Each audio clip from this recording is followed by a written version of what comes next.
지난 시간에 사도신경에서 이 죄를 사하여 주시는 것과 이 신앙 고백에 대해서 우리가 살펴보았습니다. 사도신경은 12가지 신앙 고백을 담고 있습니다. 크게 4가지로 칼빈은 나누어서 생각을 했는데, 성부 하나님에 대한 신앙 고백, 성자 예수님에 대한 신앙 고백, 성령 하나님에 대한 신앙 고백, 그리고 교회에 대한 신앙 고백, 이렇게 크게는 4가지로 이렇게 나눴습니다. 또 이제 더 작게 나눌 때는 교회에 대한 신앙 고백은 성령에 대한 신앙 고백 안에 넣어서 이렇게 가르치기도 합니다. 현재 칼빈은 이 4가지로 구분해서 지금 이야기를 하고 있고, 그래서 성부 하나님의 인격과 사역, 성자 예수님의 인격과 사역, 성령 하나님의 인격과 사역, 그리고 교회에 대한 신앙 고백. 우리가 이 신앙 고백을 분명히 하는 것이 너무 중요하다라고 생각이 듭니다. 근데 이 사도신경의 신앙 고백은 초대 교회 때부터 고백되어져 오던 신앙 고백입니다. 현재의 형태처럼 이게 이제 완전히 정립되기까지는 시간이 이제 걸렸지만, 이게 그 베드로의 신앙 고백, 주는 그리스도시요 살아계신 하나님의 아들이십니다. 여기서부터 출발해서 여기 점점 더 이 신앙 고백의 내용이 추가가 되면서 성경 전체의 가장 핵심적인 우리 신앙 고백, 이것들을 모아놓은 것이 사도신경이다. 사도들의 가르침의 가장 핵심적인 가르침들을 집어넣은 게 사도신경이다 라고 이야기를 할 수 있습니다. 그래서 이것을 우리는 사도적 가르침이다, 사도적 복음이다, 이렇게 이야기합니다. 그래서 우리가 참된 교회라고 할 때는 반드시 기초해야 될 게 이 사도적 가르침입니다. 그래서 교회의 4대 속성이 있는데, 이 거룩성, 통일성, 보편성, 사도성, 이 4가지가 있습니다. 교회는 거룩하다, 교회는 하나다, 교회는 보편적이다, 교회는 사도적 가르침 위에 서 있다. 이게 사도성입니다. 근데 앞에 거룩성, 보편성, 통일성은 반드시 그 기초가 사도성이 되어야 됩니다. 사도적 가르침 위에서만 거룩하고 하나이며 보편적인 교회가 세워질 수가 있습니다. 사도적 가르침이 무너지면 다 무너지게 됩니다. 그래서 초대교회에도 보면 오순절 성령이 임하고 난 이후에 사도행전 2장에 보면 초대교회는 4가지를 힘썼다라고 얘기합니다. 초대교회가 우리가 추구하는 이런 가장 이렇게 모범적인 이런 교회, 우리가 이상적인 교회, 이런 교회가 될 수 있었던 이유는 초대교회가 4가지 일에 힘썼기 때문에 그렇습니다. 첫 번째가 사도적 가르침을 받기에 힘썼다. 두 번째는 떡을 떼며 성찬의 의미를 되새기기를 힘썼습니다. 그리고 성도의 교제에 힘썼다. 서로 교제하며. 성도의 교제, 교회의 본질이 성도의 교제거든요. 그래서 하나님의 백성인 그리스도의 몸으로서의 교회는 반드시 그리스도와의 교제뿐만 아니라 성도 서로 간의 교제에도 힘쓰는 교회가 참된 교회라고 할 수 있습니다. 그리고 서로 오로지 기도하기를 힘썼다. 이 4가지를 초대교회가 힘썼는데, 그 중에 가장 기초가 되고 가장 근본적인 게 뭐냐면, 초대교회는 날마다 사도적 가르침을 받기를 힘썼다. 공적으로 사도적 가르침을 받고, 또 개인적으로 사적으로 성도들끼리 모여서 서로 권면하고 가르치며 사도적 가르침을 받기를 힘썼습니다. 초대교회는 이와 같이 공적으로나 사적으로나 날마다 사도적 가르침을 받기를 힘썼기 때문에 그런 초대교회의 그런 초월적이고 도덕적이고 그리고 매우 이타적인 이런 종류의 삶이 가능했던 겁니다. 그리고 진리가 가르침을 바르게 받았기 때문에 옳고 그름을 너무 잘 분별을 합니다. 그리고 교회가 교회다워지기 위해서 여러 가지 요소들이 있는데 그 모든 것들이 어느 하나 부족함이 없이 교회가 나누기도 힘쓰고 돌보고 섬기고 서로 권면하고 서로 책망하고 서로 가르치고 서로 사랑하고 이런 것들이 잘 이루어졌기 때문에 세상이 칭송하는 교회. 그래서 사람들이 초대교회가 살아가는 그 삶을 보고 또 그들의 깨어있는 이 모습을 보고 사람들이 그 당시에 로마 제국 하에서 살아갈 때 너무나 피폐한 삶을 살았거든요. 아주 이게 악랄하고 사악한 이런 삶들을 살아가다가 이 교회가 살아가는 모습은 남녀노소, 인종, 문화 모든 걸 초월해가지고 다 하나님 앞에 모든 사람이 평등한 사람으로서 서로가 서로의 인격을 존중하고 서로가 서로를 섬기고 내가 사회적 지위가 높다고 자기를 내세우지 않고 자기 사회적 지위가 낮다고 부끄러워하지 않는 이런 초대교회적 삶이 가능했던 이유가 초대교회가 날마다 사도적 가르침을 받기를 힘썼기 때문에 이것이 가능했다라는 것들을 우리가 볼 수 있었습니다. 오늘 우리가 추구해야 될 교회가 어떤 교회냐? 초대교회와 같은 십자가 사역과 성령 감림으로 말미암아 최초로 탄생한 예루살렘 교회, 이 초대교회. 교회가 어떤 존재인지를 이 초대교회를 통해서 우리에게 보여주고 있는 겁니다.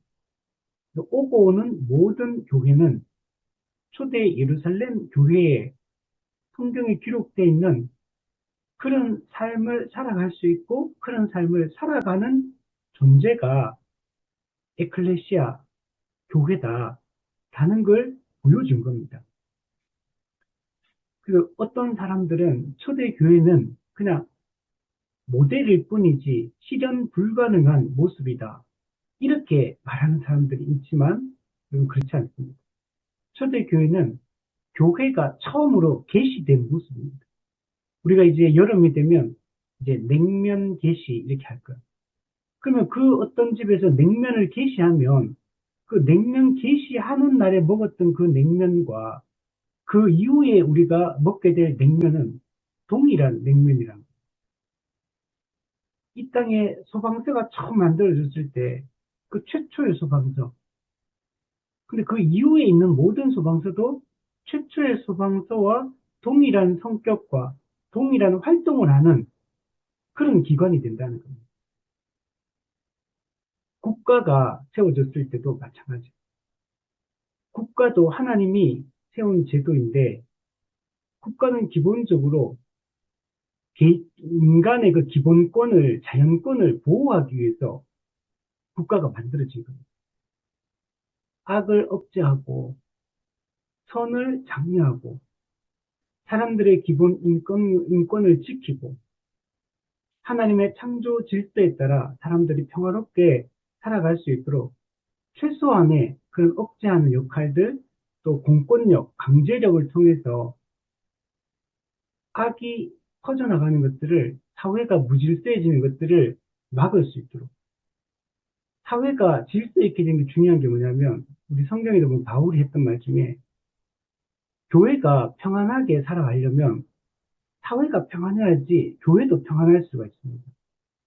고요하고 안정된 삶을 살아가기 위해서 이런 제도들을 다 준 겁니다.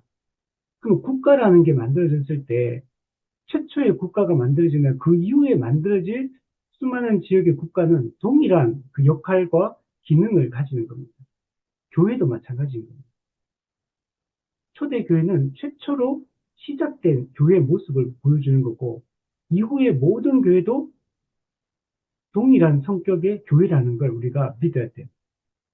그래서 초대교회의 성경의 모습을 오늘날은 실현 불가능한 이런 걸로 생각하고 아예 우리의 현재 우리의 모습을 항상 초대교회가 우리 비춰봐야 됩니다.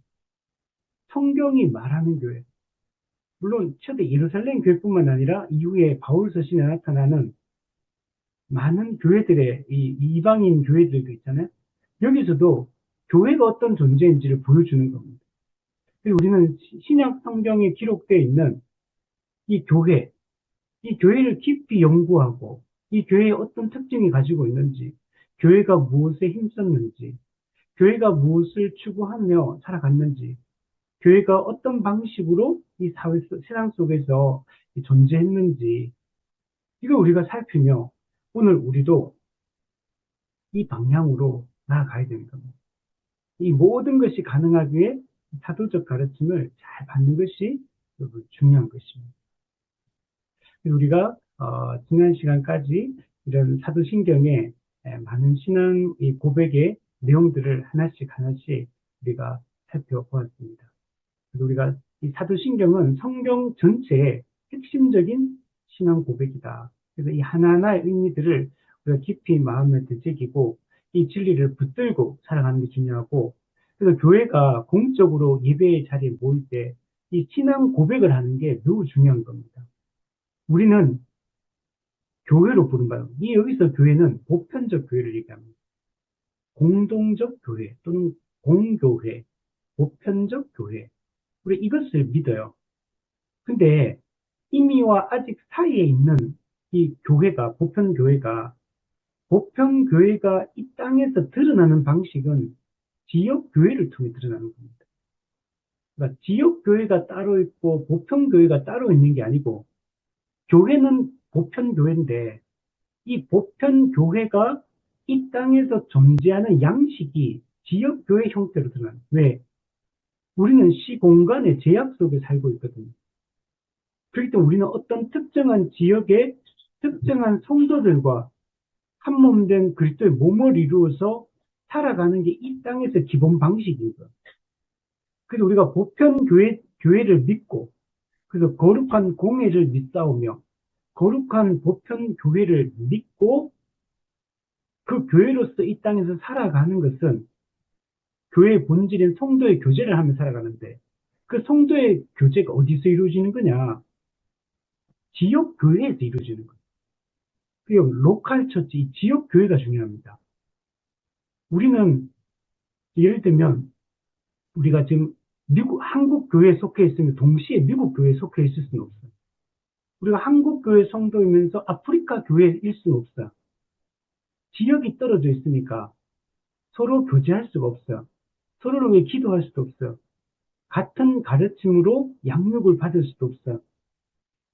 힘들고 어렵고 기쁘고 슬픈 일이 있을 때 위로하거나 함께 기뻐하거나 할 수가 없어요. 우리는 기본적으로 몰라요. 만날 수도 없어요. 그러니까 그리스도의 몸이지만 영적으로는 전 세계가 유기체적인 몸으로 연결되어 있지만 실제로 우리는 시공간의 제약 속에 현재 살고 있기 때문에 그 보편 교회가 이 땅에서는 지역 교회로 존재하니까 우리가 어디서 충성하냐면 지역 교회에 충성해야 되고 지역 교회에 헌신해야 돼요. 우리가 종교개혁가들이 하나님 중심, 말씀 중심, 교회 중심으로 살아야 된다 할 때, 여기서 교회 중심이라고 할 때, 이 교회는 보편교회에 대한 믿음을 얘기하고, 보편교회로서 교회답게 살아가야 된다라는 얘기를 하는 건데, 근데 실제로 그게 어떻게 이루어지나, 교회 중심으로 살아가느냐 할 때는, 지역교회로 잘 살아가는 게 보편교회로 잘 살아가는 방식이다. 그러니까 오늘날에는 가난한 성도다, 뭐 무교회주의자다, 직분자 없는 평신도 중심의 교회다. 뭐 이런 식으로 막 교회라고 하고 막 하거든요. 그래서 요즘은 다양한 교회 형태가 있다. 그래서 뭐 다양한 교회 그 형태를 인정해야 된다. 그래서 여러 가지 면에서 우리가 전통적으로 이해하고 있던 교회와는 너무 다른 형태의 이런 교회들이 많아요. 또 요즘엔 온라인 교회 이런 것도 많이 하거든요. 저도 유튜브 보면서 이제 교회 이런 걸 살피기 위해서 제가 다른 교회들 많이 살펴보거든요. 근데 보면 온라인 교회를 하는 게 요즘 되게 많아졌더라고요. 코로나 이후부터 해가지고. 그래서 그냥 전 세계를 대상으로 해서 그냥 온라인에서만 예배도 주일날 모이는 게 아니라 온라인에서만 예배를 드리는 것. 그러니까 이게 교회라고 할 수 있냐? 이게 성경에서 이야기하는 그걸 교회라고 할 수 있냐? 그냥 단순히 기독교인의 그냥 공동체, 뭐 기독교인들끼리 어떤 교제 모임 이 정도로 말할 수 있어도 성경이 이야기하는 에클레시아라고 할 때는 그렇게 되면 에클레시아라고 할 수 없다는 거예요. 이 땅에서는 지역교회 형태로 반드시 드러나야 되고, 이 지역교회는 우리 교리 문답들에 보면 교회가 반드시 이루어지려면 목사가 반드시 있어야 됩니다. 목사, 장로, 집사 이 세 직분의 기능들을 다 할 수 있거든요. 그래서 목사가 반드시 있어야 되고, 목사의 공적 가르침을 통해 진리가 왜곡되는 것을 반드시 막아야 돼요. 그리고 올바른 사도적 가르침이 그 하나님의 의에 하나님의 권위로 세워지고 공적인 이 교육을 통해서 준비된 사람에 의해서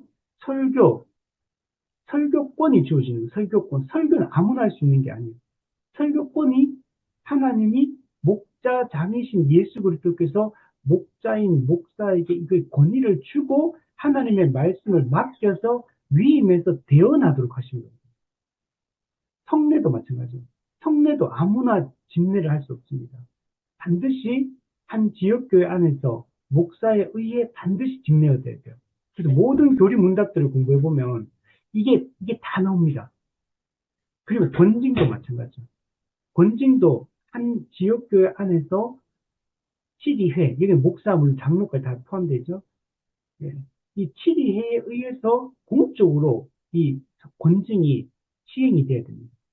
그래서 반드시 그리고 또 이 교회가 이 조직체로서 교회가 세워지기 위해서, 그래서 이런 직분, 목사, 장로, 집사라는 성경에 나오는 이 직분의 역할을 감당하고 함으로 이런 교회 4대 속성이 나타나는, 그리고 4대 속성이 나타나게 하는 참된 표지 3가지.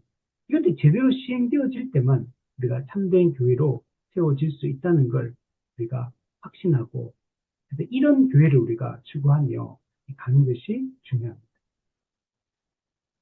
자, 그래서 이런 신앙 고백이 교회 안에서 분명하게 이루어질 수 있도록 해야 되고, 이거는 단지 예배 시간에, 이제 우리 찬송 1장 부르고, 이제 우리 사도신경으로 신앙 고백하겠습니다 하고, 말로 그 신앙 고백을 따라 했다고 되는 게 아니라, 그 신앙 고백의 내용을 성도들이 정확하게 이해하고, 내가 무엇을 믿는지, 내가 무엇을 믿는다고 지금 신앙을 고백하는 순간이니까 그 내용을 정확하게 이해를 해야 되죠.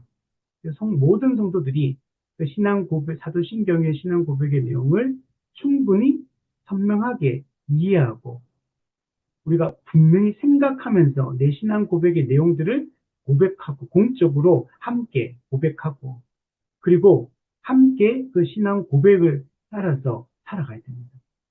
그리고 이게 기독교가 어떤 종교적 활동과 관련돼서만 기독교가 아닙니다. 성경은 종교적 영역에만 필요한 진리가 아니에요. 하나님은 온 세상을 만드신 분이고 그 하나님의 말씀이 성경에 기록되어 있고 이 성경의 가르침은 우리의 종교적 영역에서만 필요한 진리가 아니라 모든 삶의 영역, 일상의 모든 삶의 영역까지 이 성경의 가르침이 모든 걸 지배하도록 해야 돼요. 가정에서는 다른 원리가 작동되고 회사 가면 또 다른 원리가 작동되고 이렇게 되면 안 된다는 거예요. 우리는 어디에 있든 무엇을 하든 누구를 만나든 우리는 교회로서 그곳에 가 있는 겁니다. 우리는 하나님의 백성으로서의 정체성을 가지고 그곳에 가 있는 거고 그곳에서 일하는 방식도 기독교인다운 하나님 백성다운 성경적인 원리에 맞는 방식으로 시행이 되는 게 중요합니다. 이게 너무 중요해요. 우리가 이렇게 되지 않으면 이게 이중적인 게 됩니다. 바리새인들처럼 겉과 속이 다른, 앞과 뒤가 다른 교회 올 때와 세상에 있을 때 나라는 존재가 내 의식과 내 생각과 내 행동과 내 말이 다른 이런 위선적인 그리스도인이 되지 않아요. 우리는 내가 여기 있던 누구를 성도를 만나든 비기독교인을 만나든 동일한 나이가 되고 동일한 나는 하나님의 말씀에 지배를 받는 사람이어야 됩니다. 이런 우리가 교회를 이루고 이렇게 살아가기 위해서는 신앙 고백의 일치, 한 지역교회 안의 모든 성도가 동일한 교리와 신학에 대한 이해를 가지고 동일한 신앙 고백을 하고 한 몸으로서 한 지역교회 안에서 함께 더불어 살아가는, 그래서 그래야지만 같은 생각, 같은 뜻으로 살아갈 수 있고 실제적으로 죄와 싸울 때도 공적인 전투를 하고 함께 교회적 전투를 하고 서로가 기쁨과 슬픔을 함께 나누며 살아가는, 이게 이 땅에서 성도의 교제의 본질인 거예요. 그래서 우리 사도신경의 신앙 고백의 내용을 우리가 이게 반복적으로 하죠. 이게 한번 가르쳤다고 또 까먹고 잊어버리고 매너리즘에 빠지고 깊이 생각을 안 하거든요. 그래서 이 사도신경을 신앙 고백을 눈 감고 하지 말고 눈 뜨고 하나하나의 내용을 꼼꼼히 머리로 생각하면서 신앙 고백을 하는 게 중요합니다. 그래서 내가 무엇을 믿는지가 명확해야지만 내 정체성이 거기로부터 나오기 때문에 잘하는 게 중요해요. 우리 좀 서론이 좀 길었는데 오늘은 우리 몸이 다시 사는 것과 영원히 사는 것을 믿사옵나이다. 몸이 다시 산다. 몸의 부활. 영원히 사는 것, 영생에 대한 신앙 고백. 우리 몸이 다시 산다. 우리 요한계시록 보면 첫째 부활, 둘째 부활, 첫째 사망, 둘째 사망이라는 게 있거든요. 첫째 부활이 뭐냐면 이 거듭나는 걸 우리는 첫째 부활이다 이렇게 얘기하고, 이 몸이 예수님 재림 때 몸의 부활을 우리는 둘째 부활이다 이렇게 얘기하고, 첫째 사망은 육체적으로 죽는 걸 첫째 사망이라고 하고, 둘째 사망은 예수님 재림 때 최심판을 받아 영원히 지옥에 들어가는 것을 둘째 사망이다 이렇게 얘기를 합니다. 성도는 첫째 부활과 둘째 부활을 다 합니다. 불신자는 첫째 부활은 없고 둘째 부활만 있습니다. 신자는 첫째 사망은 있는데 둘째 사망은 없습니다. 불신자는 첫째 사망도 있고 둘째 사망도 있는 것이 불신자입니다. 그래서 우리가 이 몸의 부활, 예수님 재림 때 이루어질 이 몸의 부활을 믿는 것이 기독교인에게는 매우 중요합니다. 예수님께서도 십자가에 못 박혀 죽으셨다가 사흘 만에 다시 살아나셨죠. 몸의 부활. 그리고 부활하신 예수님의 몸은 이전의 몸과 몸의 형태는 연속선상에 있지만 몸의 성질은 불연속선에 있습니다. 다른 성질의 몸을 바뀝니다. 그래서 예수님의 몸을 신령한 몸 또는 부활체라고 하잖아요. 이게 우리 성도들도 몸의 형태는 동일한 몸의 형태입니다. 그렇지만 몸의 성질이 달라져서 우리 썩는 몸이 썩지 않는 몸으로, 약한 몸이 강한 몸으로, 육적인 몸이 영적인 몸으로, 신령한 몸으로 우리도 바뀌게 됩니다. 그리고 우리가 장차 예수님 부활, 재림 때 우리가 만약에 재림 전에 죽는다면 육체적으로 우리는 몸은 땅에 묻혀 있다가 재림 때 몸이 부활하게 됩니다. 그때 예수님의 몸과 동일한 신령한 몸으로 우리도 부활하게 되는 것입니다. 물론 불신자도 재림 때 몸의 부활을 다 합니다. 그렇지만 불신자의 몸의 부활과 신자의 몸의 부활은 성격이 다릅니다. 불신자는 신령한 몸을 갖는 게 아니에요. 물론 불신자의 몸도 이제 부활한 이후에 지옥에서 영원히 안 죽는 몸입니다. 우리 성경에서 지옥을 묘사할 때 이제 괴로움을 받는 곳, 영원히 고통받는 곳, 이렇게 성경에서 기본 표현을 합니다. 그러니까 천국과 지옥을 나눌 때 어떤 우리 가장 본질은 그거예요. 괴로움을 받느냐, 안식을 누리느냐. 이게 천국과 지옥을 완전히 나누는 거고, 또 더 본질적으로 들어간다면 하나님의 임재가 있느냐, 하나님의 임재가 없느냐. 이게 이제 천국과 지옥을 근본적으로 나누는 방식인데, 어쨌든 불신자도 몸이 부활하면 우리 성도와 같은 신령한 몸, 영적인 몸은 아니에요. 여전히 그런 육적인 몸이고, 그러나 몸이 죽지는 않는 이런 몸으로 몸이 이제 고통을 받는, 고통을 받기 위해서 몸을 이제 부활하는 겁니다. 불신자도. 왜냐하면 신자의 영혼과 몸이 천국에 가서 기쁨을 충만하게 누려야 되듯이, 왜냐하면 그래야지만 하나님의 사랑이 온전히 드러나게 되거든요. 그리고 불신자 같은 경우는 몸과 영혼이 영원히 지옥에 가서 괴로움을 받아서 하나님의 공의가 시행되어야지만 하나님이 온전한 영광을 받게 됩니다.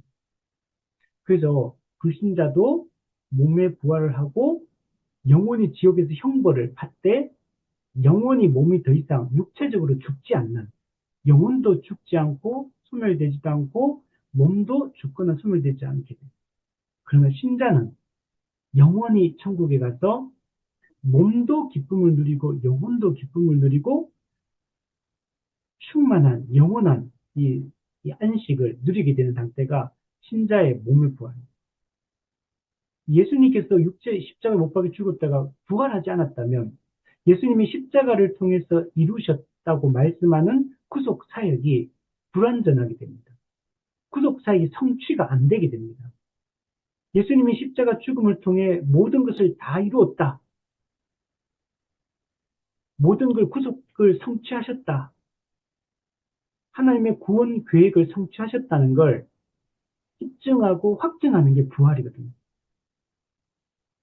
예수님이 죽음으로 죄에 대한 형벌을 다 받으셨기 때문에 부활을 통해서 죄를 다 없이 하셨다는 걸 증명하는 게 부활인 겁니다. 그래서 예수님은 사망에 매여 있을 수 없다. 사도행전 사망에 매여 있을 수 없었습니다. 왜? 죄에 대한 형벌을 예수님이 인류의 대표로서 다 받으셨기 때문에 죄가 없어졌기 때문에 죄의 결과인 죽음도 없어지게 되는 겁니다. 원인이 제거되었기 때문에 결과도 제거되는 겁니다. 예수님은 반드시 부활할 수밖에 없죠. 마찬가지로 예수님을 믿고 그리스도와 연합한 교회도 전인으로서 그냥 영혼만 천국 가서 기쁨을 누리는 게 아니고 우리가 사람은 영혼과 몸으로 구성되어 있거든요. 영혼과 몸이 영육 통일체로서 온전한 전인으로서 영원한 천국을 맛봐야 되기 때문에 우리가 몸의 부활을 하는 것입니다. 그러니까 몸의 부활이 이루어지는 이 순간이 모든 것이 완성이 되는, 하나님이 계획하셨던 모든 것이 완성되는 그 날이 몸의 부활의 날인 거고, 몸이 부활하는 이때 우리는 하나님의 영광이 완전하게 드러나는 겁니다.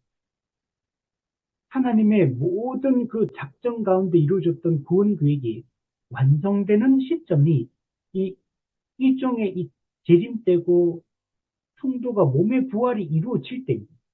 몸의 부활이 안 이루어지고 천국이 이루어지는 건 없어요. 반드시 예수님 재림, 최후 심판, 이게 이루어지고 난 후에 우리가 영원한 천국의 영생에 들어가야지만 모든 것이 완성에 이르게 되는 겁니다. 여러분, 부활이 없다면 죽음도 거짓인 겁니다. 죽음의 효력이 없어지게 되는 겁니다.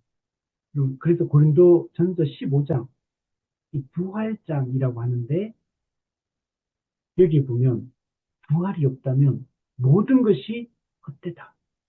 우리의 믿음도 헛되고 그리스도가 살아나신 것도 거짓이 되고 부활이 없다면 모든 것이 다 물거품이 되는 겁니다. 그래서 십자가 죽음과 부활의 역사성을 우리가 분명히 믿는 게 중요합니다.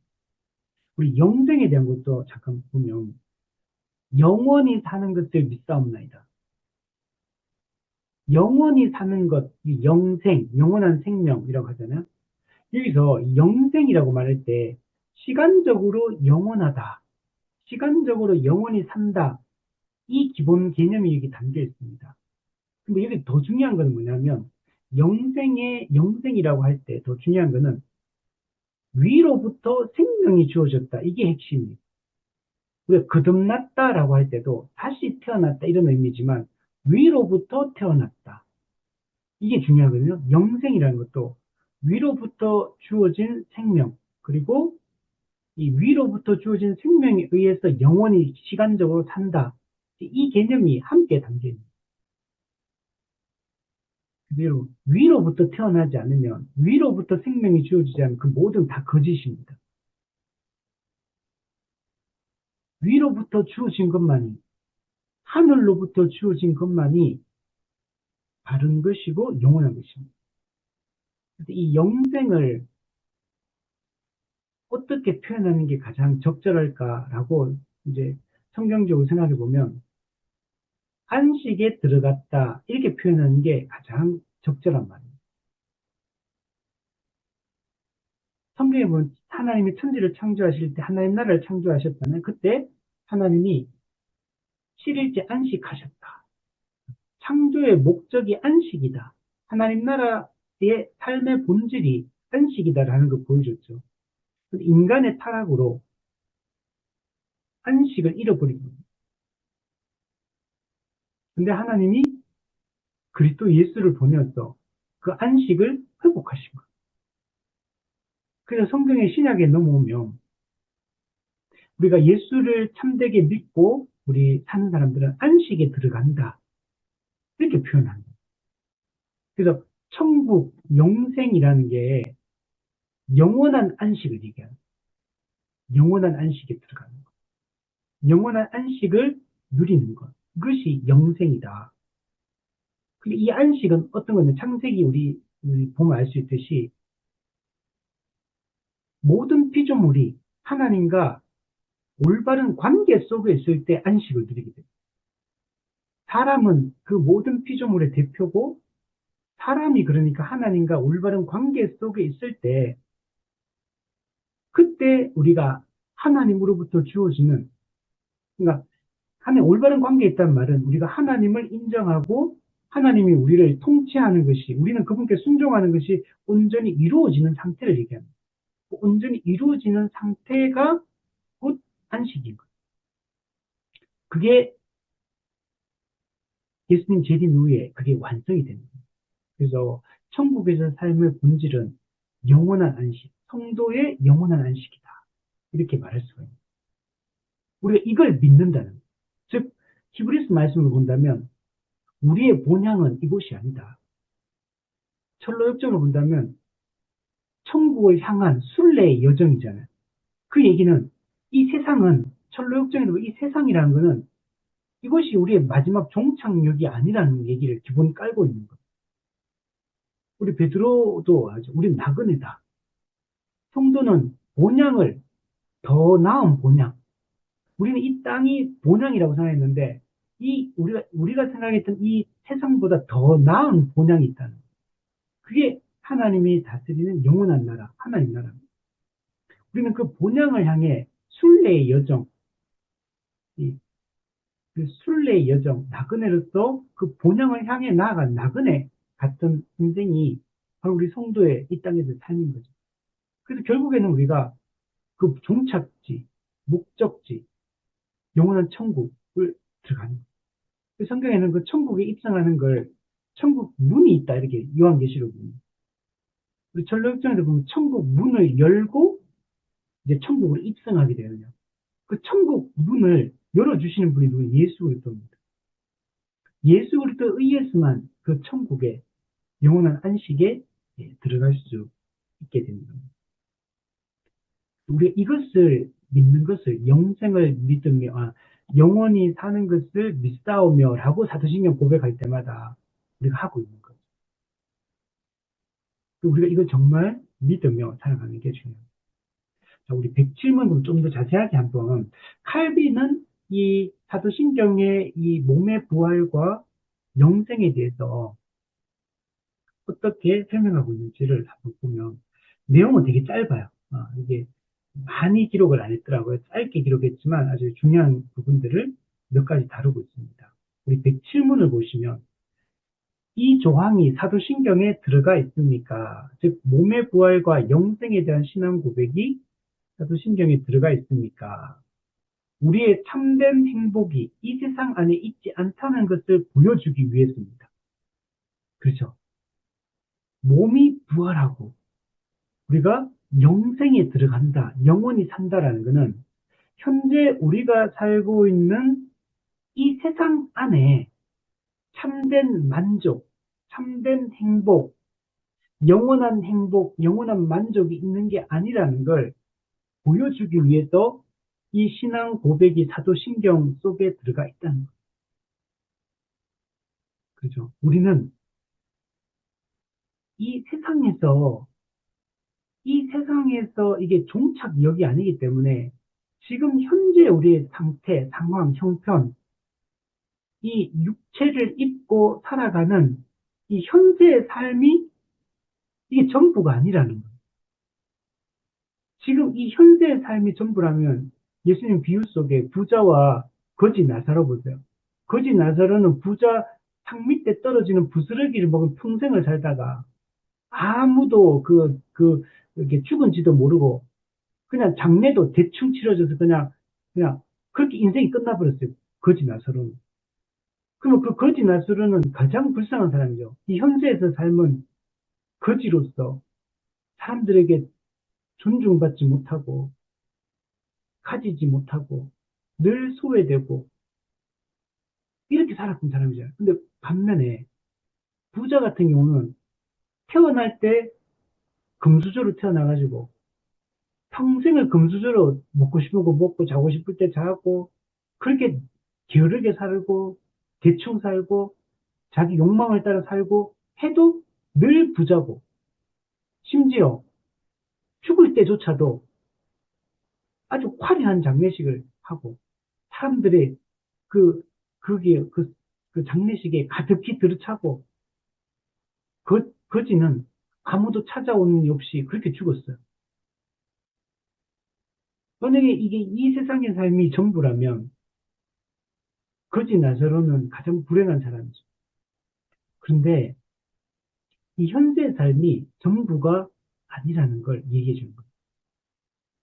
이 현재 삶이 그 시간이 되게 짧아요. 그리고 이게 우리가 지금 이 땅에서는 가졌다고 하지만 언제 그게 다 사라질지 아무도 몰라요. 그리고 우리 이제 옛날에 우리 할아버지가 천석군이 뭐 만석군 뭐, 뭐 이렇게 막 그런 부자였다 해도 막 노비를 몇 명을 거느리고 있었고 뭐 그렇다 해도 또 지금 가난해져 있는 거예요. 이 땅에서는 그게 다 다는 거예요. 아프기도 하고 예, 사업이 잘 안 되기도 하고 문제가 생기기도 하고 여러 가지 그런 우리 이 땅에서는 그 고통들이 있죠. 그 고통은 크게 보면 기본적으로 원죄 때문에 오는 고통이에요. 원죄로 인한 고통. 두 번째는 자범죄로 인한 고통. 또 하나님의 뜻 가운데 또 하나님 허락하신 고통도 있어요. 죄와 상관없이. 예를 들면 그 요한복음 같은 데 보면 그, 이제 병들어 죽을 병들고 막 또 뭐 태어날 때부터 문제가 있고 막 그래도 그게 예, 나사로 같은 경우는 하나의 영광을 위한 거다. 이런 얘기 하잖아요. 그러니까 모든 그 고통이 죄로 인한 건 아니에요. 네, 근본적으로 따지면 물론 원죄가 있기 때문에 다 찾아온 거지만 현재 내 자범죄로 인한 게 아닐 수도 있고 그래서 우리 함부로 판단하면 안 되는데 어쨌든 간에 근데 이 세상에서는 다 고통이 있는 겁니다. 그때 어떤 분이 옛날에 제가 들었던 얘기였는데 이 부분에서 괜찮으면 저 부분에서 문제가 있고 이 부분에 괜찮으면 저 부분에 문제가 있다. 돈이 없어서 고통스러운 사람은 또 다른 건 다 또 좋아요. 다. 또 다른 부분에 또 돈도 많고 다 좋은데 또 다른 데 또 문제가 있어요. 가정에 보면. 문제 없는 사람 없어요. 만약에 이 세상의 삶이 그게 전부라면, 그죠? 이 땅에서 그죠? 가지지 못한 자가 가장 불행한 사람이지만, 근데 우리는 그게 아니다. 언제 하나님이 부르실지도 모르고, 내가 아무리 많이 쌓아도 그 내가 누릴지 남이 누릴지 그것도 모르는 거. 그래서 이 몸의 부활, 영생을 우리가 믿고 살아가는 게 정말 중요해요. 가치를 여기 두지 않는 거. 현재의 내 상태, 내 삶, 내 환경, 여기에서 내 행복이 있는 게 아니라는 걸 정말 믿기 때문에, 근데 지금의 이 고통을 견딜 수가 있고, 그리고 장차 우리에게는 소망이 있다는 사실을 확신하면서 절망하지 않고 나아갈 수 있는 힘이 있는 겁니다. 이것은 두 가지 목적을 가지고 있습니다. 첫째로 이 세상을 마치 이국 땅처럼 통과해 나아가는 것을 배우며 모든 지상적인 사물들을 억제하며 우리의 마음을 조금 더 이러한 것에 두지 않는 것을 배우기 위함입니다. 이 세상은 이국 땅이다. 이 땅은 참된 본향이 아니다. 이 땅은 우리가 그냥 지나가는 그냥 그런 땅에 불과한 것. 인생이 짧잖아요. 우리는 마음은 다 청춘이지만 벌써 나이는 들고 몸은 쇠하기 시작하고 어려움은 계속 찾아옵니다. 그러나 우리는 그렇기 때문에 우리는 이 지상이 전부가 아니고 이 지상적인 사물들을 억제해야 됩니다. 그냥 우리의 타락한 욕망이 원하는 대로 막 따라가도록 우리 삶을 내버려 두었으면 안 됩니다. 우리의 마음을 조금 더 이러한 것에 두지 않아야 됩니다. 철로역정에 보면 허영의 도시에 믿음과 크리스찬과 믿음이 들어가게 되거든요. 그 허영의 도시는 아주 대도시입니다. 그리고 아주 화려한 곳이에요. 세상 사람이 추구하는 모든 진귀하고 아름다운 보물들, 사람들이 원하는 욕망들을 다 채워주는 곳이 이 허영의 시장, 허영의 도시입니다. 여기는 없는 것이 없어요. 이 세상에 태어난 모든 인간, 타락한 인간들의 욕망을 다 채워줄 수 있는 원하는 모든 것이 다 있는 곳이에요. 근데 크리스찬과 믿음이 이 허영의 도시를 통과해서 천국을 향해 가야 돼요. 이 도시를 반드시 통과를 해야 됩니다. 이 허영의 도시. 근데 이 사람이 나중에 둘이 잡혀요. 잡혀가지고 믿음이 순교를 당하게 됩니다. 여기서 죽게 돼요. 근데 이때 하는 말이 이 크리스찬과 믿음에게는 허영의 시장에 갔는데 살 게 없는 거예요, 살 게. 허영의 도시 사람들은 자부심을 가지고 있었거든요. 우리 도시에는 없는 게 없다. 모든 인간의 욕망을 채워줄 수 있는, 인간이 원하는 모든 것을 제공해 줄 수 있는 그런 곳이라고 자부심을 가지고 있었는데, 그 모든 사람이 허영의 도시에 전부 다 푹 빠져가지고, 전부 다 여기서 하나라도 그 자기 원하는 걸 갖기 위해서 막 경쟁하고 하고 막 이렇게 살고 있는데, 크리스찬과 믿음은 그냥 지나가 버리거든요. 관심을 안 둬요. 왜냐면 아무리 둘러봐도 내가 원하는 게 없거든요. 성도가 원하는 것들은 없거든요. 그러니까 여기는 그냥 눈을 돌리지 말고 그냥 지나가야 되는 곳이에요. 그냥 이 허영의 도시를 통과해버려야 되는 거예요. 그래서 통과하는데 이 허영의 도시 사람들이 가만히 내버려 두지 않죠. 너희들은 우리를 모욕했다. 여기는 모든 게 다 있는데 없다고 한다. 그게 너그 죄다. 그래서 거짓 이제 재판으로 믿음을 죽입니다. 순교를 하죠. 여러분, 이 세상에는 사람들이 전부 다, 그래서 예수님께서도 말씀하시죠. 능히 내 제자가 되지 못하는 사람들이 있다. 가족을 나보다 더 사랑하는 자. 목숨을, 자기 목숨을 나보다 더 사랑하는 자. 자기 소유를 나보다 더 사랑하는 자는 능히 내 제자가 되지 못할 것이다. 가족, 목숨, 소유, 이거는 모든 인간이 추구하는 거거든요. 지금, 지금 보면은 정치, 경제, 문화 보세요. 뭐 때문에 갈등하고 뭐 때문에 싸웁니까? 이, 이 파이를 차지하기 위한 한정된 파이, 조각은 10개인데 사람은 12명이에요. 그러면은 2명은 죽는 거예요. 조각은 10조각인데 사람은 100명이에요. 90명은 죽는 거죠. 그럼 싸워서 이게 경쟁의 파이를 차지해야 되는 거죠. 그러니까 이게 이 세상의 모습입니다. 근데 예수님을 더 사랑하지 않는 자, 예수님이 우선순위가 아닌 자, 예수님을 따르는 것이 삶의 목표가 아닌 자, 다 내게 합당하지 않다고 합니다. 근데 성도는 이러한 것에 조금 더 소망을 두지 않아야 돼요. 그렇게 하려면 비용 계산을 해야 돼요. 뭐가 더 가치 있는가? 뭐가 더 나한테 진짜 유익한 것인가를 따져야 돼요. 내가 얻게 돼, 내가 예수님을 따르고 믿음의 삶을 살기로 결단하면 고통이 따르거든요. 그렇지만 왜 내가 그 비용을 계산하느냐? 더 얻게 될 더 큰 유익이 있기 때문에.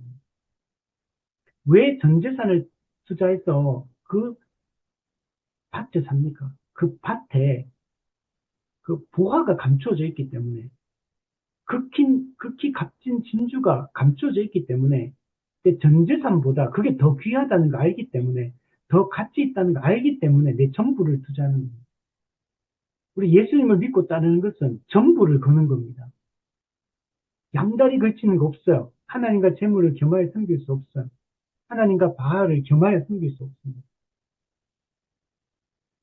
예수님은 여러분 성경 보세요. 과격하십니다. 하나님 보세요. 구약에 과격해요. 과격하게 결단하려고 해요.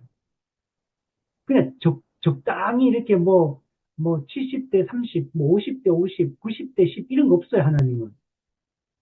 나에게 100%를 달라고 내 전부를 달라고 하는 거지. 네 영생을 그 부자 청년이 재물이 많은 거로 근심하며 들어와요. 예수님 그때 뭐냐면 내 계명 다 지켰습니다. 그러니까 한 가지 부족한 것이 있다. 네 재산 전부 팔아가 가난한 자에게 나눠주고 너는 나를 따르라. 전부 다 팔아서 나눠주고 따라야 돼. 그 12제자 부를 때 보세요. 배와 그물을 버려두고 배와 아버지를 버려두고 세리마트에 그 세관으로 살아갈 때 그 엄청 이게 부유하게 살 수 있거든요. 근데 그 모든 걸 버려두고 과거의 이전 것을 다 버려두고 예수님을 전적으로 따른 거. 인자는 머리 둘 곳 없는 분인데. 근데 그 인생을 예수께 올인하는 거. 그걸 원하는 겁니다. 전부를 원하시지 하나님이 마음이 나누어지는 것을 원하지 않으십니다. 그걸 지금 우리한테 요구하고 있는. 그리고 우리가 정말 이런 몸의 부활과 영생에 대한 이 소망, 이게 정말 값지다는 걸 알기 때문에 이 세상의 것들에 대해서는 마음을 두지 않는, 물론 이익을 오해하면 되죠. 뭐 그렇다고 뭐 이 세상에서 이런 돈도 필요 없고 옷도 필요 없고 집도 필요 없고 차도 필요 없고 그런 게 아니라 이게 이게 진짜 영원한 게 아니라는 거. 우리의 가장 가치 있는 게 아니라는 거. 이건 단지 도구에 불과한 거거든요. 더 큰 가치, 더 영원한 가치에 소망을 두고 우리가 살아가는 것이 중요합니다. 둘째로 우리는 비록 아직 하나님께서 예수 그리스도 안에서 우리에게 베풀어 주신 은혜의 열매들을 완전히 보지 못한다 하더라도 우리로 하여금 용기를 잃지 않고 계시의 날까지 인내로서 이를 기다리도록 하기 위함입니다. 네. 하나님이 그리스도를 통해 우리에게 주신 은혜가 지금 완전히 다 드러난 게 아니에요. 우리가 지금 예수 믿고 거듭났지만 우리가 이 하나님이 베풀어 주신 은혜를 충만하게 완전하게 다 누리고 있는 게 지금 아닙니다. 우리가 그것을 100% 지금 이해하고 있는 것도 아니에요, 아직까지. 우리가 영적인 눈을 떠서 이걸 남들은, 어제 제가 성경 읽을 때 봤는데, 남들이 보지 못하는 거, 남들이 듣지 못하는 거, 우리는 듣게 된 자예요. 그렇지만, 우리가 아직 그걸 완벽하게 이해한 건 아니니까요. 골로새서 말씀은 더 확실한 이해의 부요함에 이르기를 기도해요. 더 확실한 이해, 더 깊은 복음에 대한 이해, 하나님의 구원 계획에 대한 이해, 하나님의 작정의 그 오묘하심에 대한 이해. 우리가 지금 복음을 알지만 더 충만하게 아는 게 아니에요. 제가 어제 총신의 김효남 교수님이라고 있는데 그분 강의를 하나 들었는데 그분이 뭐라고 얘기했냐면 자기는 16, 17세기 신학을 좋아한다. 그러니까 종교개혁 정통주의 시대를 얘기하는 거예요. 16, 17세기 신학을 좋아한다. 왜 그러니까 그 질문자가 사회자가 왜 16, 17세기 신학에 몰두하느냐. 오늘날 현대가 더 발전하지 않았느냐. 이제 그러니까 오늘날의 이 신학의 어떤 한계와 문제점들이 되게 많거든요. 오히려 우리가 붙들어야 될 교리와 신학은 16, 17세기 종교개혁과 정통주의 시대 때 그때 그 유산이 훨씬 풍요롭다는 걸 자기는 알게 되었다.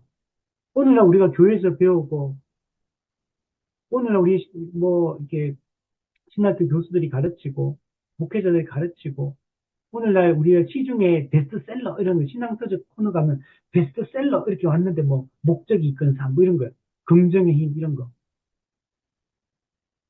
자기는 오늘날이 물론 이제 실제로는 더 발전이 된 건 맞는데 근데 그게 적극적으로 교회 안에 가르쳐지고 있지 않기 때문에 그러면 16, 17세기 올바른 사도적 가르침들을 지금은 사실 적극적으로 가르치는 시대가 아니거든요, 지금은. 그런 교리와 신학들이 지금 너무나 이게 희미해졌고 왜곡되었고 풍성하지도 않고 선명하지도 않고 지금 이렇거든요. 오히려 16, 17년 훨씬 그때 잘 정립된 것들이 그런 것들이 지금 가르쳐지는 게 중요하다는 걸 강조하고 있는 거예요. 제가 들으면서 그 보니까 너무 동의가 되더라고요.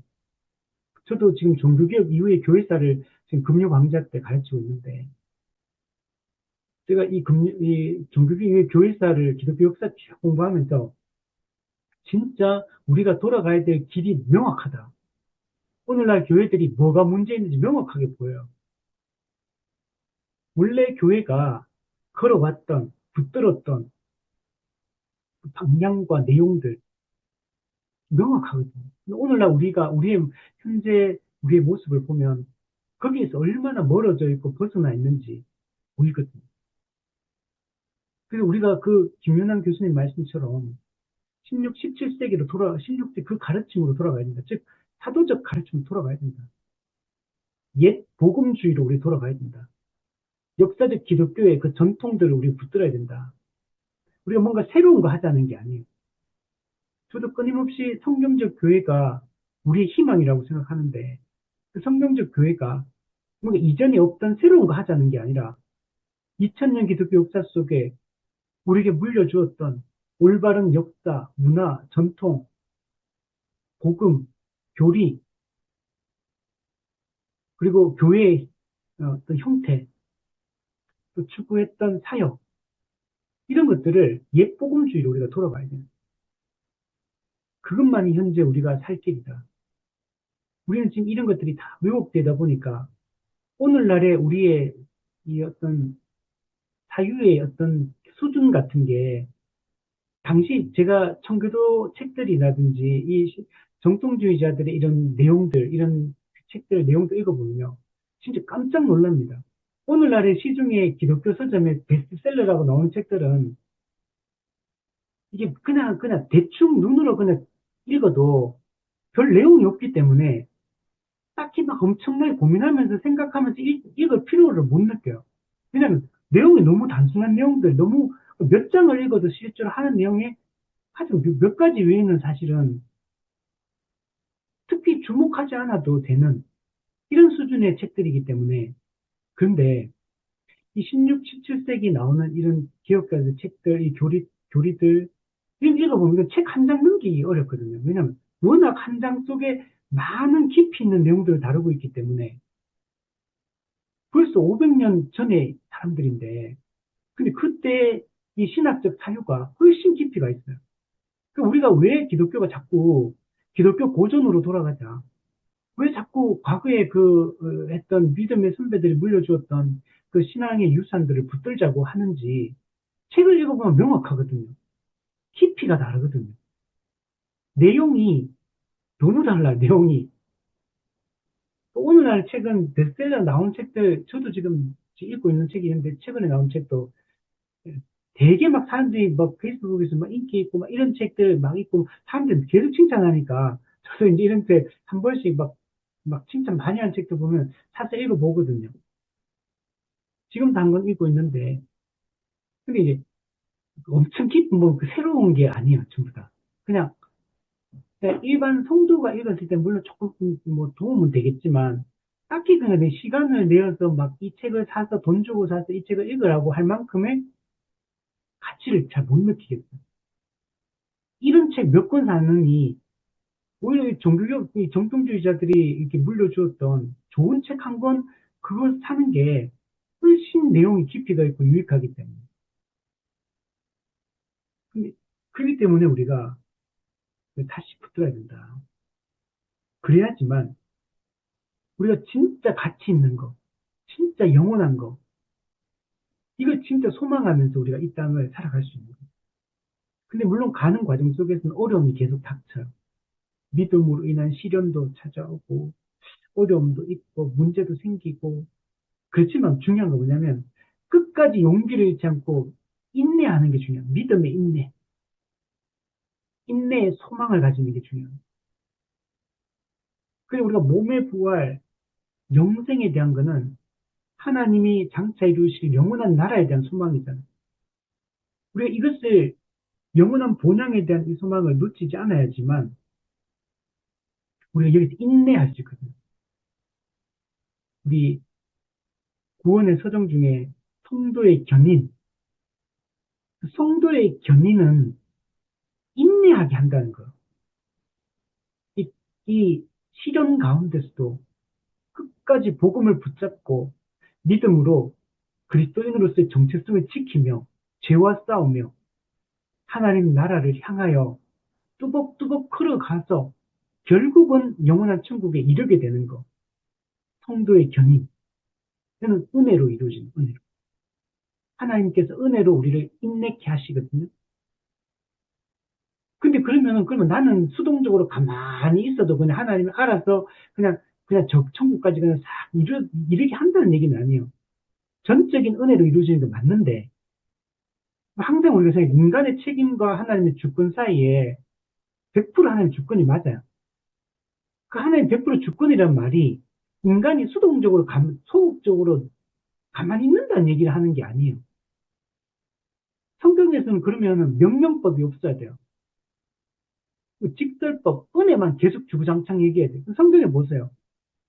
열심히 기도해라, 항상 기뻐하라, 범사에 감사해라, 믿음을 굳건하게 하라, 서로 가르치고 기도하기를 힘쓰라, 사도의 가르침 받기 힘쓰라. 성경의 절반은 명령법이에요.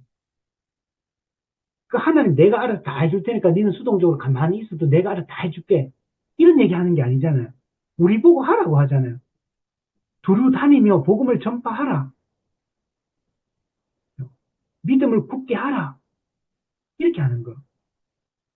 그 우리가 어떤 분은 그래서 이걸 좀 잘 설명하려고 이렇게 하거든요. 우리가 다 하는 것처럼 해라. 내가 다 하는 것처럼. 내가 다 안 하면 안 되는 것처럼 다 내가 해라. 그 태도가 맞는 거. 물론 그렇게 해도 내가 한 게 아니에요. 은혜로 하는 건데, 그 깨닫고, 그렇게 하고 나면, 아, 정말 다 하나의 은혜였구나라고 우리 고백하게 돼요. 실제로 하나의 은혜로 이루어지는 일이고. 그런데 내가 가져야 될 태도는 모든 게 하나의 은혜로 이루어지고 하나의 주권을 다 하시는데, 내가 다 하는 것처럼 해야 돼요. 성경에 보면 힘쓰라 스프다죠. 힘쓰라가 진짜 힘써 뭘 하라 더욱 힘써 힘쓸지어다 힘쓰라 그 전인적인 노력을 다하라는 거. 그 스프다조의 단어가 가지고 있는 뜻은 수동적인 태도, 그죠? 이건 소극적인 태도 이런 거 다 없애라는 거예요. 성경은 끊임없이 우리한테 적극적으로 움직여라, 능동적으로 움직이고 우리 배고 힘쓰라고 얘기하는 거예요. 그게 신앙생활의 방식이에요. 그러면 말씀 보는 거 힘써야 됩니다. 저도 말씀 보는 게 힘들어요. 말씀이 맨날 막 뭐, 그저 뿔송이처럼 달고 막, 그래서 막, 뭐 일어나면 성경책만 보고 싶고 그러냐, 안 그렇거든요. 기도가 막 맨날 땡기고 막 맨날 기도의 자리에, 제 청년 때는 사실 첨언해봐야 그렇더라고. 맨날 기도하고 싶더라고. 찬송 부르고, 그게 너무 좋은. 지금 안 그렇거든요. 그렇다고 제가 믿음이 없어졌냐? 아니요. 그때부터 믿음이 더 좋아졌어요. 그렇지만, 우리 죄성 때문에 우리가 맨날 말씀 보고 기도하고 성도에 그저 예배 드리고 싶고 막 전도하고 싶고 안 그렇거든요. 그게 우리가 힘을 써야 되는 거예요. 기도 열심히 해야 되고 말씀 열심히 봐야 돼. 보기 싫죠. 그래도 그냥 꾸역꾸역 봐야 되는 거예요. 전도하기 싫죠. 어떻게든 전도하려고 노력해야 되는 거예요. 예배 드리기 싫죠. 쉬고 싶고. 근데 설교도 열심히 들어야 되는 거예요. 찬송도 크게 불러야 되고 이런 태도를 가져야지만 됩니다. 하나님 그렇게 우리를 인도해 가십니다. 108문 이 부활은 어떻게 일어납니까? 이전에 이미 죽은 사람들, 육체적으로 죽은 사람들, 예수님 재림 전에 죽은 사람들, 그들의 육신을 다시 얻게 될 겁니다. 이 육체는 근데 성질이 전혀 다른 상태를 가졌기 때문에 죽음과 부패의 지배를 더 이상 받지 않습니다. 여기 중요한 거예요. 우리 성도의 몸의 부활, 신령한 몸, 영적인 몸. 그러니까 몸은 두 종류의 몸이 있어요. 육의 몸, 영의 몸. 육적인 몸, 영적인 몸. 영적인 몸은 다른 말로 신령한 몸. 딱 두 종류밖에 없어요. 현재 우리의 몸은 이 육적인 몸입니다. 우리 몸은 늙고, 노쇠하고, 아프고, 춥고, 다치고, 썩고. 근데 앞으로 우리가 갖게 된 몸은 신령한 몸, 영적인 몸을 갖게 돼요. 그러니까 영적이라는 말이 몸이 물질이 없다는 얘기를 하는 게 아니고 몸의 성질이 영적이라는 얘기를 하는 거예요. 우리가 성경은 항상 육적이다, 영적이다 딱 나눠요. 육적인 것은 죄의 지배를 받는 걸 얘기하는 거고, 영적인 것은 성령의 지배를 받는 걸 영적이다라고 얘기하는 거예요. 그래서 우리가 영적인 몸으로 부활을 하게 되면 신자는 여기 중요한 게 뭐야? 죽음과 부패의 지배를 더 이상 받지 않아요. 아프지도 않고 춥지도 않고 죄를 짓지도 않고 죄의 욕망, 몸의 성질이 죄를 향하지도 않아요. 오히려 하나님의 뜻을 향하게 돼요. 몸이. 그래서 우리 바울은 거듭난 성도들에게 말해요. 몸의 행실을 죽이라. 몸의 사역을 쫓지 말고 몸에 대한 얘기를 계속해요.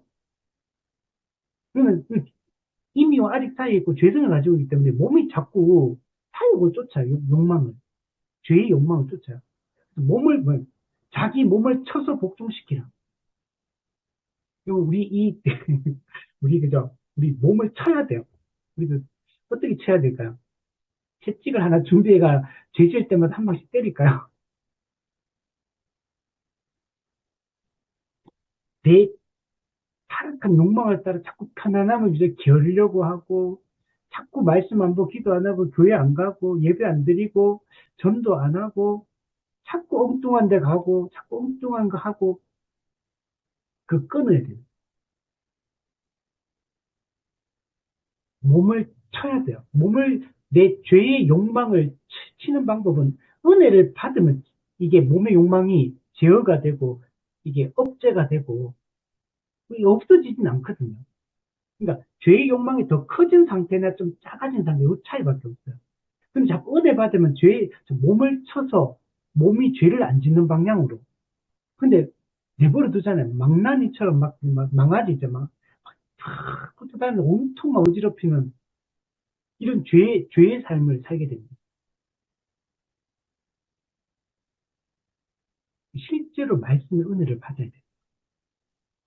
실제로 죄와 싸야 돼요. 그래서 우리 개혁파의 성화의 본질이 뭐냐면 두 가지입니다. 죄의 죽임, 은혜의 살림. 죄 죽이기와 은혜 살리기. 이게 성화의 본질이에요. 근데 이 땅에서는 그렇지만 이제 나중에 예수님 재림하시고 우리 몸의 부활을 할 때는 이 몸이 이제 쳐야 될 몸이 없어 이제. 몸은 있는데 우리 죄의 욕망이 사라졌기 때문에 부패의 지배, 죄의 지배, 죽음의 지배 여기서 우리 완전히 벗어나게 되는 게 몸이 부활하는 거예요. 저는 이때가 빨리 이걸 경험해보고 싶어요. 지금도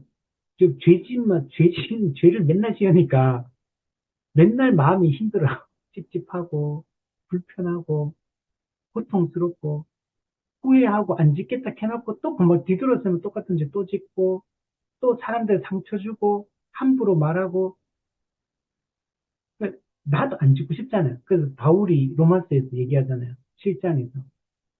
선을 행하고자 하는 마음이 있지만, 그죠? 죄의 욕망이 우리를 끊임없이 자꾸 죄 쪽으로 우리를 끌고 가는 거예요. 신자는 선을 행하고자 욕망이 있거든요. 근데 그걸 제어해야 됩니다. 쳐서 복종시키고. 그 어떻게? 바울이 지시하는 성령의 인도함을 받으면 된다.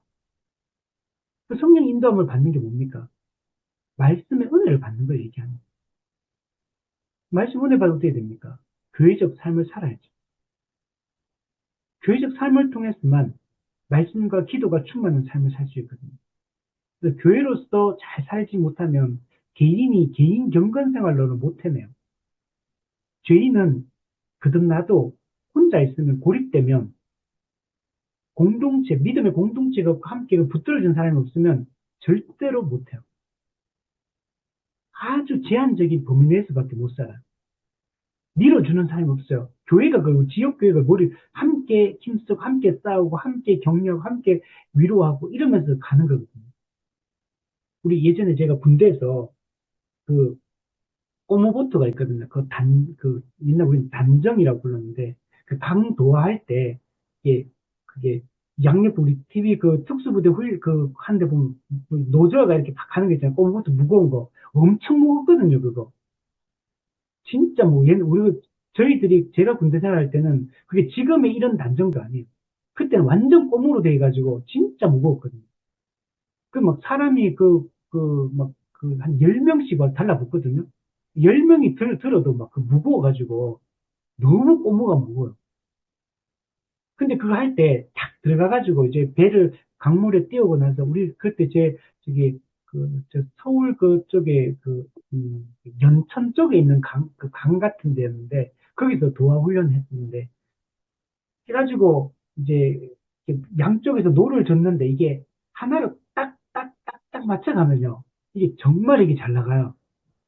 근데 이게 안 맞으면 진짜 안 나가요. 그래서 저 멀리서 그 머리에 이고 막 뛰어와가지고 강에 들어가가지고 거기 가가지고 목표가 있는데 그 강 건너갔다 다시 돌아오는데 그 대결식으로 했거든요. 대결해가지고 잘하는 사람은 포상 주고 막 이렇게 했거든요. 근데 뭐 소대발을 막 전부 다 팀 꾸려가지고 막 하는데 마음이 잘 맞는 데는 착착착착착착 나가는데 노가 막 탁탁 맞아. 호흡이 맞아. 안 맞는 데는 안 맞으면 이 배가 돌거든요. 뽕부터 이게 돌고 앞으로는 또 안 나가요. 무거워가지고. 근데 마음이 탁탁 맞는 사람 탁 해가지고 착착착착 하면은 그 진짜 잘 돼요. 근데 그 누가 잘해야 되냐면 거기 그 대장 한 배를 지휘하는 사람이 있거든요. 그게 선임병이. 그 선임병의 역할이 되게 중요해요. 마음을 탁 모아가지고 힘을 같이 탁 써가지고 하면 착착착착착 나가거든요. 교회가 그래요. 그렇게 이 땅에서 안 살아가면 혼자서 각자 도생하듯이 신앙생활 하면 죽을 맛이 있다는 거예요. 예전에 제가 사역했던 교회 담임 목사님이 이런 상태 어때 그냥 빵꾸 난 자전거에 비유하더라고. 빵꾸 난 자전거 타는 것 같다. 교회가 딱히 한 마음이 돼서 가면 바람이 빵꾸 난 자전거는 이렇게 페달을 밟으면 쫙 나가네. 얼마나 빠르게 쫙 나갑니까? 자전거 빵꾸 나면 힘은 드는데 앞으로 나가지 않는 이게 교회의 중요성. 이만큼 차이가 있다는 거. 자, 그리고 예수님 재림 때 살아있는 사람도 있거든요. 이 사람들은 어떻게 되느냐? 신자들은 순식간에 변화됩니다. 예수님의 그 부활의 몸, 신령한 몸과 같이 바로 순식간에 변화되게 됩니다. 그러니까 먼저 죽은 성도들은 부활을 하게 되는 거고 예수님 재림 때 살아있는 성도들은 부활은 없습니다. 부활이라는 건 죽었다가 살아나는 게 부활이기 때문에 몸이 안 죽었기 때문에 변화라고 표현해요. 변화. 신령한 몸으로 똑같이 이제 변화가 되어서 우리가 심판대 앞에 서서 최종 판결을 받고 천국에 들어가게 좀 되는 겁니다. 빨리 이 날이 오면 좋을 것 같아요. 예수님이 속히 오시고 죄의 그 지배 가운데, 지배받는 건 아니고 죄의 그 고통 속에서 여전히 영향을 받기 때문에 벗어날 수 있다면 나도 내가 변화되는 거, 내 옆에 있는 사람들은 다 변화된 사람이 살아가는 데다. 이 세상은 어떠냐면 저는 요즘 느끼기에 사람 참 다양하다. 다양한 생각을 가지고 있다. 근데 나한테는 어떤 보편적인 사람들한테 상식적인 게 어떤 사람한테는 그 상식도 상식이 아닐 수 있구나. 우리가 상식이라는 건 보편 이성에 근거해서 누구나 인정하는 걸 상식이라고 하는데, 근데 그 상식이 없는 사람도 있구나, 세상에는. 생각이 너무 달라. 그 가정에서도 그런 모습이 나타나고, 직장에서도 그런 게 나타나고, 사회에서도 나타나고, 우리가 상식적으로 이래야 되지 않나? 라는 그 사회적으로 합의된 내용들조차도 그렇게 생각하지 않고 그걸 확신하는 사람들도 있다는 거. 이런 각자가 그런 거 다 생각이 다 있는 거야. 10명이 보면 10가지 생각이 있고 100명이 보면 100가지 생각이 있는 거야. 이런 세상에서 우리가 사니까 얼마나 긴장되고 서로 다투고 싸우고 고통스럽고 이렇습니다. 근데 이 모든 것이 제거되고 다 동일한 생각과 동일한 마음으로 동일한 사랑의 태도로 살아가는 하나님 나라가 우리에게는 있다는 겁니다. 우리 백부문에 보면 이 부활 사건은 의인들이나 악인들에게 모두 일어납니까? 그렇습니다. 이 부활은 서로 다른 조건에서 일어날 것입니다. 신자와 불신자는 다르다는 거요. 왜냐하면 한쪽은 구원과 기쁨 애로의 부활이고 다른 쪽은 저주와 죽음애로 부활이기 때문이다. 그죠? 신자와 불신자는 동일한 몸의 부활을 하지만 그 부활의 성격이 완전히 달라요. 기쁨과 구원의 부활을 할 건지 저주와 죽음의 부활할 건지 이걸 예수님께서는 뭐라고 표현했냐면 생명의 부활, 심판의 부활 이렇게 표현했어요. 전혀 다른 이런 부활을 우리가 하게 된다. 자, 그리고 이제 110문의 마지막으로 영생에 대한 이야기도 있습니다. 그런데 이 신앙 고백에는 왜 영생에 대하여만 언급이 있고 지옥에 대해서는 언급이 없습니까?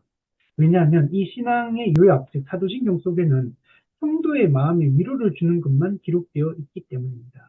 즉 이 신앙의 요약에는 하나님께서 당신의 종들에게 베푸시는 은혜들만을 우리에게 말해주고 있기 때문입니다. 따라서 하나님 나라로부터 제외된 악한 사람들에 대해서는 전혀 언급이 없는 것입니다. 이게 영생에 대한 신앙 고백이 사도신경에 있는데 사실은 영생에 대한 신앙 고백이 있다면 또 그 반대편에 있는 영벌에 대한 내용도 있다는 걸 사실은 전제하고 있는 거거든요. 근데 사도신경에는 우리 신자들을 위해서 사도신경의 신앙 고백이 있기 때문에 영생에 대해서는 언급하지만 불신자들, 지옥 갈 사람들, 그들에 대한 그에 대한 설명은 사도신경 안에는 들어가 있지 않다라고 얘기를 하는 겁니다.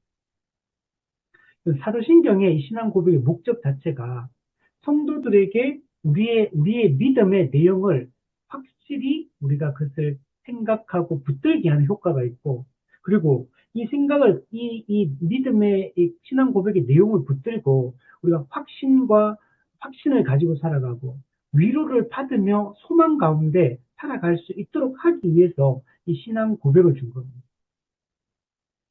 그러니까 이 사도신경의 신앙 고백의 내용 보세요. 이게 우리의 결국이 너무 명쾌하잖아요. 우리가 앞으로 어떻게 될지 모든 삶의 역사의 결말이 명확하게 기록되어 있는 거. 그냥 그리스도의 승리로 말미암아 최종적으로 우리가 승리하고 완성된다는 거. 비록 지금은 악이 득세하고 비록 지금 여전히 마귀가 미혹하는 이런 시대가 있고, 우리가 죄의 그 속성을 가지고 아직까지 살고 있지만, 그러나 우리는 결국 이 죄의 지배로부터 완전히 벗어나게 될 거고, 우리의 모든 죄성은 제거되게 될 것이고, 하나님의 통치는 지금은 비록 불완전하지만, 완전하게 우리가 말씀을 순종하며 하나님을 인정하고 그분의 뜻 가운데 100% 순종하며 살아가는 그 모든 사람의 마음이 부드러운 마음이 부드러워지는 게 우리 이미 부드러운 마음을 가졌는데 정도는 지금은 여전히 또 딱딱해지기도 하고 좀 부드러워지기 이렇게 되거든요. 유동적이건 지금은. 근데 장차 우리의 양심이 완전히 새로워지는 이 부드러운 상태가 완전히 영원히 지속되어지는 이런 상태로 우리가 변화된다는 거예요. 우리는 이 소망을 가지고 사는 거예요. 그래서 성경에 보시면 아무리 이게 세상이 어두워지고 아무리 그래도 성도는 절망하지 않는 이유가 이게 전부가 아니기 때문에 이게 다가 아니기 때문에 결말이 이 어둠의 승리, 악의 승리로 끝나는 게 아니라는 걸 이미 알고 있기 때문에 결국 하나님이 승리하실 거라는 교회가 승리할 걸 알기 때문에 그리고 우리의 결국이 우리의 영원한 존재 상태가 어떠할지 세상이 어떻게 변화될지 우리 명백하게 알기 때문에 이게 우리의 큰 위로와 소망을 주는 겁니다. 그래서 우리는 사도신경의 이 신앙 고백의 내용을 마음에 깊이 되새기는 작업들을 계속해야 됩니다. 그래서 우리 지금 이 제네바 신앙 고백대에서 칼빈이 사도신경의 이 내용들을 짧게 간략하게 이렇게 그 내용들을 이렇게 기록을 해주었잖아요. 근데 우리는 이 12가지 신앙 고백의 하나하나의 신앙 고백의 내용들을 깊이 있게 우리가 다루어야 될 필요성이 있습니다. 더 깊이 있게 알아가는 거예요. 저희가 사도신경 이 공부가 따로 있거든요. 그래서 사도신경 책이 이제 네, 책이 있어요. 책이. 그래서 그 책을 통해 가지고 나중에 기회가 되면 이 사도신경의 내용들 하나하나의 신앙 고백의 내용들 우리가 좀 살펴봐야 될 부분들이 되게 많아요. 신학적으로. 그래서 이런 것들을 잘 정립해서 모든 성도가 한 지역교에 속한 모든 성도가 이 사도신경의 신앙 고백의 내용을 분명하게 붙들고 이렇게 살아가면 좋을 것 같습니다. 그래서 신앙 고백의 일치가 곧 교회가 교회답게 이 땅에서 살아가는 중요한 방식이고 교회가 신앙 고백이 바르게 세워질 때 세상의 변화도 우리가 기대할 수가 있는 겁니다. 교회가 신앙 고백이 무너지면 교회가 혼탁해지고 교회가 혼탁해지면 세상이 어두워지는 겁니다. 세상이 이렇게 어두워진 거는 교회가 이 진리가 불분명해졌기 때문에 그래요. 교회가 여러 잘못된 이런 신학적인 사조들의 영향을, 시대의 영향, 또 신학 사조의 영향을 받는 거예요. 우리가 자유주의의 영향을 받고, 세대주의의 영향을 받고, 신사도주의의 영향을 받고, 율법주의의 영향을 받고, 신복음주의의 영향을 받고, 알미니안주의의 이런 또 영향을 받고, 그러니까 완전 철저한 우리가 신본주의가 되고, 철저한 성경의 이 가르침에 우리가 입장에 서야 되는데 그렇지 못하기 때문에 우리가 자꾸 흔들릴 수 있는 그런 요인들이 많아집니다. 그래서 우리가 이 사도신경의 신앙 고백을 한 평생 이 내용을 이거 한 번, 두 번 공부했다고 되는 게 아니고 계속 또 잊어버리고 이 감각을 잊어버리기 때문에 계속 들여다봐야 돼요. 계속 이게 반복적으로 가르쳐야 돼요. 사도신경은 우리가 반복적으로 계속 성도들에게 복음을 되새기는 작업들을 해야지만 우리가 무엇을 믿는지, 우리가 누구인지, 하나의 약속이 무엇인지, 세상의 결국이 어떠한지, 하나님이 어떤 방식으로 세상을 지금 통치하고 계시는지, 이런 것들을 계속 되새겨야지만 우리 개인의 삶에 부딪히는 문제들, 이 사회 속에서 우리가 경험하게 되는 이 구조적인 문제들, 이런 것들 속에서도 절망하지 않을 수 있는 힘은 여기서 나옵니다. 그러면 이 세상이 뭐 어떤 한 기관이 바뀐다고, 뭐 인물이 바뀐다고 세상이 바뀌겠습니까? 우리의 근본적이고 본질적인 이 변화는 우리가 하나님, 말씀을 통해 하나님과 올바른 관계 속에서 하나님의 그 영적 통치를 받으며 살아갈 때, 그게 우리의 삶에, 우리의 마음에 천국을 임하게 하고, 그리고 이 사회 속에도 하나님의 뜻이 하늘에서 이루어진 것처럼 이 땅에서도 이루어지게 할 수 있는 겁니다. 그래서 저는 키는 교회가 되고 있다. 교회가 하나님 앞에 어떻게 서서 어떻게 살아가느냐에 따라서 세상의 모든 것들은 교회에게 달려있다. 교회가 바른 지식과 바른 판단력과 바른 삶의 내용으로 정말 천국이 이 땅에 도래했다는 걸 세상에 알리고 사람들을 그 창조주 하나님의 권위 앞에 그 영광 앞에 굴복하고 그 위험에 압도되어서 모든 일을 주를 위하여 주의 영광을 위하여 하기 시작할 때 이 땅에서도 하나님 나라가 이루어지는 것들을 우리가 또 경험을 하지 않을까 생각이 듭니다. 같이 이 신앙 고백들을 잘 배워 나갔으면 좋겠습니다. 오늘은 우리 여기까지 하고 우리 다음 주부터 이제 다음 주에는 믿음에 대한 이야기를 하는데 신앙, 믿음 우리 이게 중요한데 성경에서 말하는 이 믿음, 신앙이라는 게 도대체 뭘 말하는 거냐? 우리 예수 믿는 게 중요하다고 그러고 믿음이 중요하다라고 하는데 이 믿는다는 게 도대체 뭐 어떻게 하는 게 믿는 건지 성경이 말하는 믿음의 정의를 우리가 다시 한번 생각해보고 우리의 믿음을 점검하고 또 우리 교회가 그냥 어떤 교회에서 열심히 교회는 다 다니고 있는데 정말 올바른 믿음을 가지고 있는지 아니면 그 믿음에 대한 오해를 가지고 있는지 이런 것들을 좀 잘 분별해서 모든 성도들이 올바른 믿음을 가지고 신앙생활을 할 수 있도록 우리가 잘 도울 수 있으면 좋겠다 생각이 듭니다.